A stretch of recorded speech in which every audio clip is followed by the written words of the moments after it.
Has never disappointed us. അപ്പോൾ അങ്ങനെ നോക്കുമ്പോൾ എന്താ പറയുന്നത്, ഇത് ഭയങ്കര അൺപ്രഡിക്റ്റബിൾ ആണ്. എനിക്കതാണ് തോന്നിയത്. ലൈക്ക് പീക്ക് പെർഫോമൻസ് മാം കൊടുക്കുന്നുണ്ട്. അപ്പം അങ്ങനെ വരുമ്പോൾ നമ്മുടെ ഈ വുമൻസ് ഡേ വരാറ് അപ്പോൾ ഇത്രത്തോളം സ്ത്രീ കഥാപാത്രമുള്ള സിനിമകൾ സമൂഹത്തിലേക്ക് വരുന്നത് എത്രത്തോളം പ്രാധാന്യമുണ്ട് ഇപ്പോഴത്തെ ഒരു സിറ്റുവേഷൻ? അങ്ങനെ നോക്കിക്കഴിഞ്ഞാൽ ഐ തിങ്ക് എപ്പോഴും വിമൻ ഓറിയൻറ്റഡ് മൂവീസ് ഇറങ്ങിയിട്ടുണ്ട്. എനിക്ക് തോന്നുന്നു അതിൻ്റെ പ്രാധാന്യമൊക്കെ നമ്മൾ കൊടുക്കുന്ന പോലെ ആയിരിക്കും. അപ്പോൾ നമ്മളിപ്പോൾ എന്താ പറയുക, നമ്മളാണെങ്കിലും വിമൻ ഓറിയൻറ്റഡ് മൂവി എന്ന് പറയുമ്പോൾ നമുക്ക് തന്നെ അങ്ങനെ എന്താ പറയുന്നത്, നമ്മൾ തന്നെ അധികം പ്രൊമോട്ട് ചെയ്യാറില്ല. അപ്പോൾ അതെല്ലാം ഐ തിങ്ക് ഓഡിയൻസിൻ്റെ കയ്യിലാണ്.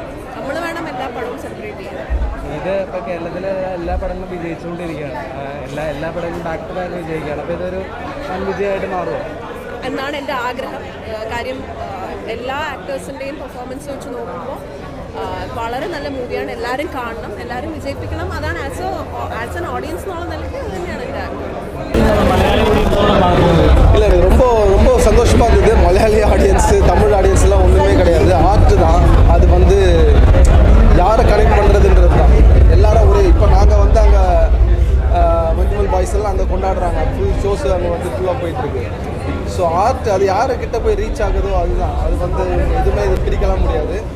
அப்படி தான் நான் பார்க்குறேன் இந்த படத்தை. எல்லா அம்மாக்களும் வந்து குழந்தைங்களோட எல்லாருமே பார்க்க வேண்டிய ஒரு படமாக தான் நான் ஃபீல் பண்ணுறேன். இதுக்கு வந்து மொழியோ இல்லை ஸ்டேட்டெல்லாம் எனக்கு பெரிய வித்தியாசம் எனக்கு தெரியவே இல்லை. அப்படிதான் நான்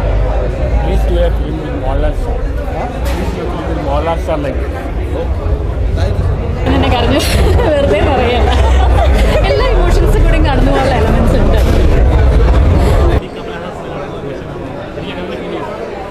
തീർച്ചയായിട്ടും നമുക്ക് വേണമെങ്കിൽ അങ്ങനെ വിശേഷിപ്പിക്കാം. ഞാനത് അവിടെ പറയുമായിരുന്നു, ഒരു ഫീമെയിൽ ആർട്ടിസ്റ്റ് സ്ക്രീനിൽ വന്നിരുമ്പോൾ നമ്മൾ ഓഡിയൻസ് കൂടെ ചിരിക്കുക, കൈയടിക്കുക, വിസിലടിക്കുക, കരയുക എന്നൊക്കെ പറഞ്ഞത് കാണുമ്പോൾ നമുക്കൊരു സന്തോഷമാണ്, ഒരു പ്രൗഡാണ്. എന്നൊക്കെ പറഞ്ഞാലും നമ്മുടെ ഒരു ആർട്ടിസ്റ്റ്, നമ്മുടെ മാം എന്നുള്ളൊരു ഒരു അഹങ്കാരമുണ്ടല്ലോ, അതുണ്ടായിരുന്നു. അതൊരു വലിയ സന്തോഷം തന്നെയാണ്. അങ്ങനെ ഒരു ഫീമെയിൽ ആർട്ടിസ്റ്റിനെ നിറഞ്ഞാടുന്നത് കാണുമ്പോൾ സ്ക്രീനിൽ.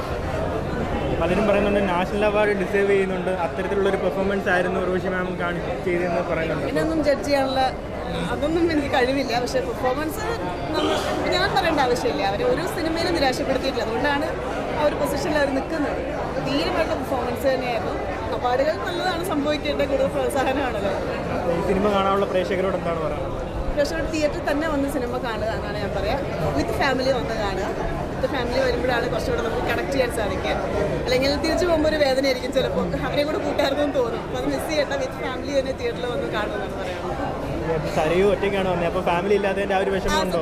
അതാ ഞാനിപ്പോൾ പറഞ്ഞു. എനിക്കിപ്പോൾ തോന്നുന്നുണ്ട് അമ്മേനെ കൂടെ കൂട്ടണമായിരുന്നു, ഹസ്ബൻഡ് കൂടെ വേണമായിരുന്നു എന്ന് എനിക്കിപ്പോൾ ഫീൽ ചെയ്യുന്നുണ്ട്. അപ്പോൾ വിത്ത് ഫാമിലി തന്നെ എല്ലാവരും വരട്ടെ. പിന്നെ ഭയങ്കര ഇമോഷണൽ ആയിപ്പോയി എന്നുള്ളതാണ് എൻ്റെ ഒരു സത്യം കാര്യം. തീർച്ചയായിട്ടും എന്നെ കണ്ടിട്ട് തന്നെ മനസ്സിലാവുന്നില്ലേ, ഭയങ്കരമായിട്ട് ചില സ്ഥലങ്ങളിൽ ശരിക്കും ഭയങ്കര ടച്ചിങ് ആയിരുന്നു. പിന്നെ ഒരുപാട് സ്ഥലങ്ങൾ നമുക്ക് ചിരിക്കാനും ഉണ്ട്. അതുപോലെ തന്നെ നമുക്ക് ഈ കുസൃതി കാണുമ്പോഴത്തേക്കും ഭയങ്കരമായിട്ട് ചിരി കാണിക്കുന്ന അങ്ങനത്തെ ഒരു തോന്നലും നമുക്കുണ്ടാവും. പക്ഷേ കഥ വെച്ച് നോക്കുമ്പോഴത്തേക്കും ശരിക്കും പറഞ്ഞാൽ ഇത്രയും അഭിനയിക്കാൻ സ്കോപ്പുള്ള ഒരു സിനിമ തന്നെയായിരുന്നു ചേച്ചിക്ക്. അത് ചേച്ചി ഡൺ ഇറ്റ്, ചേച്ചി ഡൺ ഇറ്റ് സൂപ്പർ. അതുകൊണ്ട് തന്നെ ചേച്ചിക്ക് തീർച്ചയായിട്ടും ഒരുപക്ഷേ ഒരു അവാർഡൊക്കെ ഞാൻ പറയണം. എനിക്ക് അത്ര നന്നായിട്ടത് ചെയ്തിട്ടുണ്ട്. ഭയങ്കര സന്തോഷം തോന്നി. കുറേ നാൾക്ക് ശേഷം തിയേറ്ററിൽ ഇങ്ങനെ ഇത്രയും നല്ല രീതിയിൽ ഒരു ചേച്ചിയെ കാണാൻ പറ്റിയത്. അത് തന്നെയാണ് ഈ സിനിമയുടെ ഒരു പ്രത്യേകത. പിന്നെ കൂടെ അഭിനയിച്ച എല്ലാവരും നമുക്ക് അറിയുന്ന ആക്ടേഴ്സൊന്നും അല്ല, പക്ഷേ അവരൊക്കെ വളരെ നാച്ചുറലായിട്ട് അഭിനയിച്ചു. പിന്നെ അത് സിനിമ വളരെ കൃത്യമായി എന്താ പറയുക ബോറടിക്കാത്ത രീതിയിൽ എടുത്തിട്ടുണ്ട്. സോ ശരിക്കും പറഞ്ഞാൽ അവരെ എല്ലാ ക്രൂവിനെയും അഭിനന്ദിക്കുന്നു ഇങ്ങനെ ഒരു സിനിമ എടുത്തതിലും. ഒരു ചേച്ചിക്ക് പ്രത്യേകം കൺഗ്രാറ്റ്സും ഒരുപാട് സ്നേഹവും സന്തോഷവും അറിയിക്കുന്നു ഈ അവസരത്തിൽ. നമ്മുടെ ഈ വനിതാ ദിനം സിനിമകൾക്ക് എത്രത്തോളം പ്രാധാന്യമുണ്ട് സമൂഹത്തിൽ? ഇത് ശരിക്കും പറഞ്ഞു കഴിഞ്ഞാൽ അമ്മയെക്കുറിച്ചുള്ള ഒരു സിനിമയാണ്. ഇപ്പം പറയുകയാണെങ്കിൽ നമ്മൾ അമ്മ മക്കൾ ബന്ധം അല്ലെങ്കിൽ കുടുംബ ബന്ധങ്ങൾ നമ്മൾ ഇതിനു മുമ്പും സിനിമകളിൽ കണ്ടിട്ടുണ്ട്. ഈ സിനിമയിലുള്ള പ്രത്യേകത എന്ന് വെച്ച് കഴിഞ്ഞാൽ കൂടുതലും അമ്മ ആ മക്കളുമായിട്ടുള്ള ഒരു ബന്ധവും പിന്നെ ഇന്നത്തെ കാലത്ത് നമുക്ക് കാണാൻ കഴിയുന്നൊരു കാര്യം. ഇത് അമ്മയ്ക്ക് ശരിക്കും പറഞ്ഞാൽ ഞാൻ പ്ലോട്ട് പറയുമല്ല, പക്ഷേ എങ്കിലും അമ്മയ്ക്ക് നമ്മൾ പ്രായമാകുമ്പോൾ നമുക്ക് ഒരു അസുഖം വരെയോ അല്ലെങ്കിൽ ഓർമ്മക്കുറവ് വരെയോ ആ സന്ദർഭങ്ങളിൽ എങ്ങനെ ശരിക്കും പറഞ്ഞാൽ വീട്ടുകാർക്കും എങ്ങനെ അതിനെ മാനേജ് ചെയ്യണം എന്നറിയാൻ പറ്റാത്തൊരു സിറ്റുവേഷൻ ആയിരിക്കും. അപ്പോൾ അത് പല രീതിയിൽ അത് കൊണ്ടുപോയി ഡോക്ടേഴ്സിൻ്റെ അടുത്ത് പോകുന്നതും അവർ മാനേജ് ചെയ്യുന്നതും അതൊക്കെയാണ് സിനിമയുടെ ഒരു കഥ. അപ്പം നമുക്ക് ആദ്യം മനസ്സിലാവില്ല ഉർവശിച്ചിയുടെ ഒരു കഥാപാത്രം എങ്ങനെയാണെന്നുള്ളത്. കാര്യം ഭയങ്കര ബോൾഡായിട്ടും ഭയങ്കര ഹാപ്പി ആയിട്ടും ഒക്കെ നടക്കുന്ന ഒരു അമ്മയായിട്ടാണ് തോന്നുന്നത്. പിന്നീടാണ് കഥ ശരിക്കും മനസ്സിലാവുന്നത്. അപ്പോൾ പിന്നെ ചേച്ചിയുടെ അഭിനയത്തിലുള്ള ആ കൗതുകവും ആ ഒരു കുസൃതിയും അതുപോലെ തന്നെ ആ ഒരു ഇമോഷൻസും ഒക്കെ ഭയങ്കര രസമായിട്ട് കാണിച്ചിട്ടുണ്ട്, അഭിനയിച്ചിട്ടുണ്ട്. അപ്പോൾ അത് തന്നെ വലിയൊരു പ്രത്യേകത. വിമൻസ് ഡേ ആയിട്ടെന്ന് പറയാൻ അല്ലെങ്കിൽ എന്താ പറയുക, അതിൻ്റെ പ്രത്യേകത എന്ന് പറഞ്ഞാൽ അമ്മ എന്നുള്ള ക്യാരക്ടറിനെയാണ് അതിൽ നമ്മൾ ഹൈലൈറ്റ് ചെയ്ത് കാണിച്ചേക്കുന്നത്. അപ്പോൾ അത് തീർച്ചയായിട്ടും എന്താ പറയുക, സ്നേഹത്തിൻ്റെ പ്രതീകം എന്നുള്ള രീതിയിലാണ്. എന്നാൽ അവർ ബോൾഡുമാണ്, അതായിട്ടാണ് കാണിച്ചേക്കുന്നത്. എല്ലാവർക്കും കുടുംബമായിട്ട് വന്ന് കാണാം. അത് ശരിക്കും ഫാമിലി എല്ലാ റിലേഷൻസിനെയും കാണിക്കുന്ന ഒരു സിനിമ തന്നെയാണ്. നമുക്ക് പ്രത്യേകിച്ച് അമ്മയെ ഹൈലൈറ്റ് ചെയ്തെന്നുണ്ടെങ്കിലും ബാക്കി ബ്രദറും സിസ്റ്റേഴ്സും എല്ലാം കൂടെ ഉള്ള ആ കുടുംബ ബന്ധം വളരെ നന്നായിട്ട് അത് കാണിച്ചിട്ടുണ്ട്.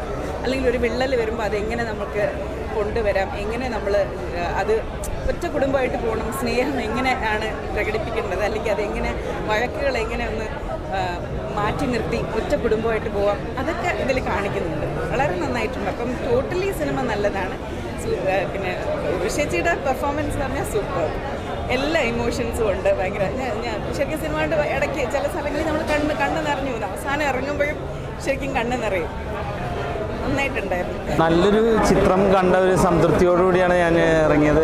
തീർച്ചയായിട്ടും ഉർവശി ചേച്ചി ഒരുപാട് മികച്ച കഥാപാത്രങ്ങളായി നമ്മൾ മലയാളികളെയും അതേപോലെ ഒരുപാട് ഭാഷകളിലും അഭിനയിച്ച അദ്ദേഹത്തിൻ്റെ കഴിവുകൾ നമ്മൾ കണ്ടിട്ടുണ്ട്.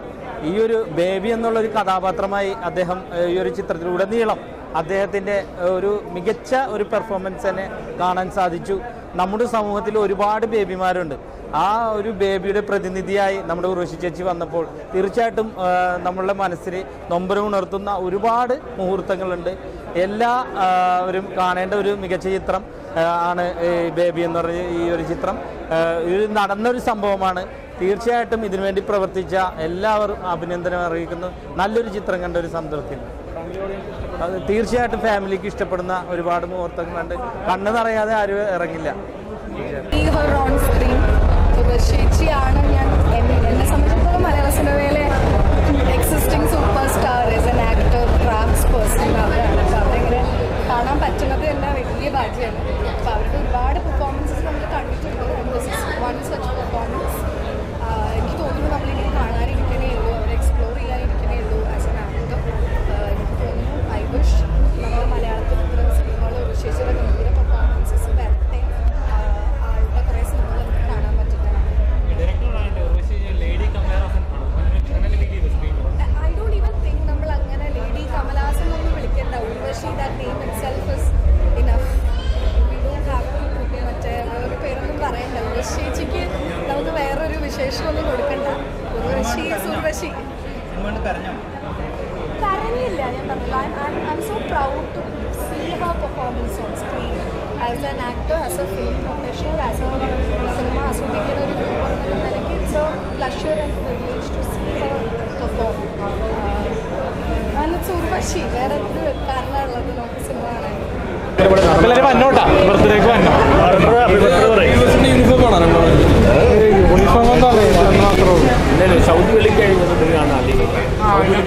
റിയലിസ്റ്റിക് മൂവിയാണ്.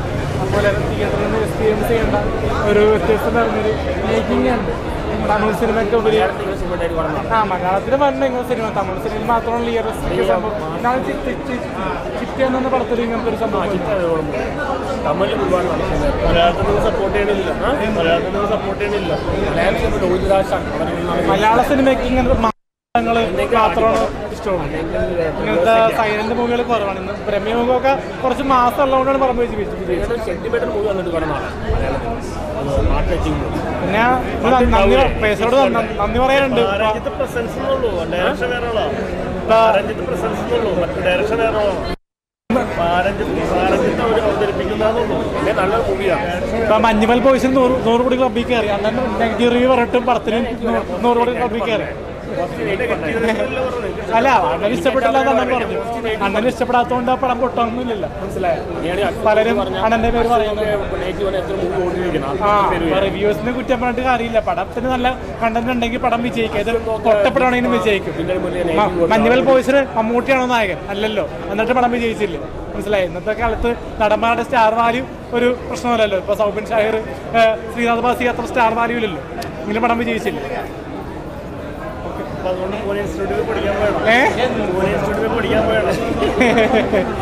പഠിക്കോടൊക്കെ ഉണ്ട്. പഠിച്ചിട്ടുണ്ടാക്കുന്ന സ്വയം ഉണ്ടാക്കണ്ട. ഡയറക്ഷൻ പഠിക്കണം, ക്യാമറ ടെക്നിക്കൊക്കെ പഠിക്കണം.